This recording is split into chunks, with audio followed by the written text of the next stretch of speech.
नमस्कार विद्यार्थी मित्रांनो, आज आपण संस्कृत पेपर 2 जो BAMS फर्स्ट इयरला आहे त्यातील अन्वय लेखन हा भाग पाहणार आहोत.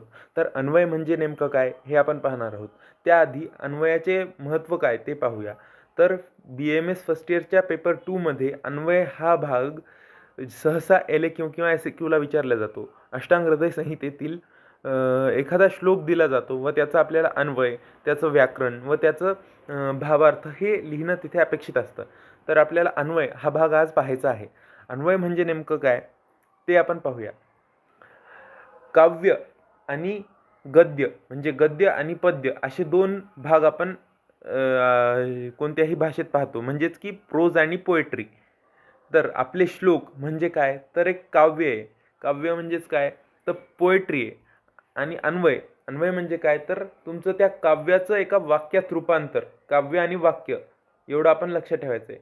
काव्य म्हणजे तुमचं पद्य श्लोक आणि अन्वय म्हणजे तुमचं ते गद्य किंवा त्याचं रूपांतर साध्या वाक्यात.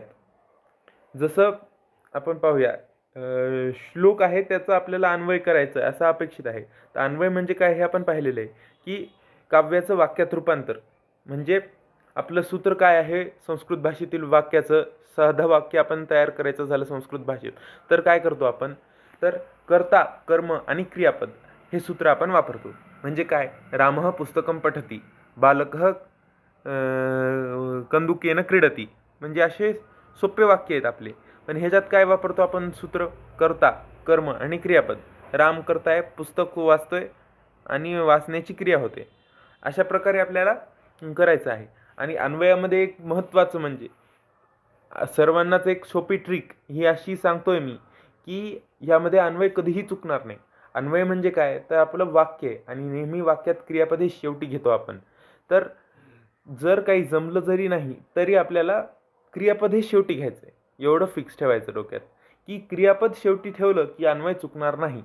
आता आपण काही उदाहरणं पाहूया. आपल्याला तसं तर अष्टांग हृदयामध्येच करायचे आहेत, पण आपण आपल्या सिलेबसला पेपर 2ला वैद्यकीय सुभाषित साहित्य डॉक्टर भास्कर गोविंद घाणेकर यांनी लिहिलेलं आहे. तर त्यातून आपल्याला एक मी उदाहरण सांगतो, ज्याचा श्लोक मी आधी सांगेन आणि त्याचा अन्वय करून तुम्हाला सांगेन. श्लोक असा, निदाने माधव श्रेष्ठ सूत्रस्थाने तू वाग्भटः शारीरे सुश्रुत श्रेष्ठ चरकस्तु चिकित्सिते. हा आहे तुमचा श्लोक. याचा अन्वय आता आपण पाहूया. माधव निदाने श्रेष्ठ अस्ति, वाग्भटः सूत्रस्थाने श्रेष्ठ अस्ति, सुश्रुतः शारीरे श्रेष्ठ अस्ति, चरकः चिकित्से श्रेष्ठ अस्ति. हे झालं तुमचं अन्वय. याचा अर्थ काय हे आपण माहीतच आहे, पण यामध्ये आपण केलं काय, तर कर्ता कर्म क्रियापद. कसं, तर माधव निदाने श्रेष्ठ अस्ति, आपण पुढे क्रियापद घ्यायचं. माधव हा इथे कर्ता आहे, निदान म्हणजे काय, तर निदाने निदानात म्हणजे कर्म आणि श्रेष्ठ. हे झालं तुमचा हा श्लोक उदाहरणार्थ. पुढचा श्लोक आपण पाहूया. यामधीलच वैशुसामधलाच पुढचा श्लोक म्हणजे अजीर्णे भेषजम वारी जीर्णे वारी बलप्रदम भोजने चामृतम वारी भोजनांते विषप्रदम. आता याचा अन्वय आपण पाहूयात. याचा अन्वय असा आहे की वारी अजीर्णे भेषजम अस्ति, वारी जीर्णे बलप्रदम अस्ति, वारी भोजने अमृतम अस्ति, वारी भोजनांते विषप्रदम अस्ति. यामध्ये काय केलं आपण, तर तेच केलं, कर्ता कर्म क्रियापद. अशा प्रकारे कोणत्याही श्लोकाचं आपल्याला असं करायचं आहे, कर्ता कर्म क्रियापद. आणि एखाद्या वेळेस क्रियापद नसेल तर आपल्याला ते मनाने घेता यायला पाहिजे, जसं आता घेतलं. किंवा एखाद्या वेळी कर्ता नसतो आणि एखाद्या अवघड श्लोकामध्ये आपल्याला जर काही जमलं नाही तरी थोडी श्लोकाची रचना बदलून आपण क्रियापद शेवटी देऊन तिथे दंडक दिला तरी आपला अन्वय बरोबर येतो. याचं उदाहरण आपण अजून पाहूया. आता हे पाहिले आपण वैशुसामधले श्लोक. आता आपण अष्टांग हृदयातील काही श्लोक पाहूयात. ती श्लोक पुढील प्रमाणे. आता अष्टांग हृदयामधील सूत्रस्थानातील प्रथम अध्याय तो म्हणजे आयुष्कामी अध्याय. त्यामधील दुसराच श्लोक आपण पाहूयात. त्यामध्ये कसं करायचं आहे, तर आयुः कामयमानेन धर्मार्थ सुखसाधनम आयुर्वेदोपदेशेषु विधेय परमादरः. हा श्लोक आहे. तर यामध्ये काय करायचं, तर अन्वय करायचा. तर याची रचना बदलायची आणि क्रियापद शेवटी ठेवायचं. म्हणजे कसं, धर्मार्थ सुखसाधनम आयुः कामयमानेन आयुर्वेदोपदेशेषु परमादरः विधेय. म्हणजे येथे क्रियापद शेवटी आलं म्हणजे ते वाक्य तयार झालं, हे आपल्याला लक्षात यायला पाहिजे. याप्रमाणे आपण अष्टांग हृदयातील श्लोकांचा अन्वय पाठ न करता तयारही करू शकतो. पुढचं उदाहरण अष्टांग हृदयामधलं कसं, तर हा पुढचाच श्लोक आहे, म्हणजेच चौथा. तेभ्यो तिवि प्रकीर्णेभ्य प्राय सार्वत्रोच्चयः क्रियते अष्टांग हृदयम नाती संक्षेप विस्तरम.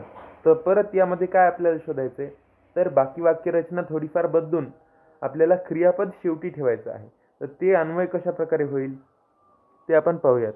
अतिविप्रकीर्णेभ्यः तेभ्य प्रायः सार्वत्रोच्चयः नाती संक्षेप विस्तरम अष्टांग हृदयम क्रियते. आता क्रियते हे आहे आपलं क्रियापद, हे शेवटी आलं म्हणजे आपण पहिले तर श्लोकाची रचना बदलली आणि क्रियापद शेवटी ठेवलं म्हणजे आपला अन्वय येतं. हे आपण आयुष्कामी अध्यायातील श्लोक पाहिले आहेत. आता आपण दिनचर्या अध्यायामधील हा एक श्लोक पाहणार आहोत. श्लोक म्हणजे तसे दोन पाहणार आहोत, त्याचा अन्वय एकसाथ पाहणार आहोत. तो म्हणजे कोणता, अर्कन यग्रोध खदिर करंज ककुभादिजम प्रातः भुक्त्वाच मृदगम कषाय कटुतिक्तकम. हा एक श्लोक. पुढचा श्लोक, कनिन्यग्रसमस्तोलम प्रगुणम द्वादशांगुलम भक्षयेत दंतपवनं दंतमासान्य बाधयन. ठीक आहे. आता याचा आपण अन्वय पाहूयात. अन्वयमध्ये यामध्ये आपल्याला सर्वात प्रथम म्हणजे आपल्याला काय करायचं आहे, तर क्रियापद शोधायचं आहे. यामध्ये कोणकोणते क्रियापद आहेत, तर अर्कन यग्रोध खदीर करंज ककुभादिजम प्रातः भुक्त्वा हे क्रियापद आहे. त्याच्यानंतर कनिन्यग्रसमस्थौलम प्रगुणन द्वादशांगुलम, यामध्ये नाही, भक्षयेत हे आपलं क्रियापद आहे. तर मग हे आपल्याला काय करायचे आहे, तर शेवटी ठेवायचे आहे. तर याचा अन्वय कसं होईल, तर प्रातः भुक्त्वा च अर्कन यग्रोध खदीर करंज ककुभादिजम कषाय कटुतिक्तकम कनिन्यग्रसमस्थौलम प्रगुणन द्वादशांगुलम दंतपवनम दंतमासान्य बाधयन भक्षयेत. इथे आपलं भक्षयेत आलं क्रियापद, हे आलं शेवटी. अशा प्रकारे आपल्याला अन्वय तयार करायचे आहेत. या प्रकारे आपण अन्वय लेखन करू शकतो व सहजरित्या आपल्याला ते करता येईल, म्हणजे आपल्याला कोणत्याही पाठांतराची गरज पडणार नाही. धन्यवाद.